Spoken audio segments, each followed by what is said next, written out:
అయితే చివరి నిమిషంలో కరీంనగర్ కార్పొరేషన్ అంటే చాలా ఇప్పుడు మనం జరుగుతున్న మొత్తం కార్పొరేషన్లో అతిపెద్ద కార్పొరేషన్ 66 డివిజన్లు ఉన్నాయి.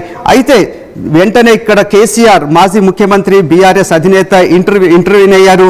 అయిపోయి వద్దు, మనం ఒక మేయర్ స్థానం కోసం లేదా బీజేపీని దూరంగా ఉంచడం కోసం కాంగ్రెస్తో చేతులు కలిపితే మనకు లాంగ్ రన్లో రాజకీయంగా చాలా నష్టం జరుగుతుంది.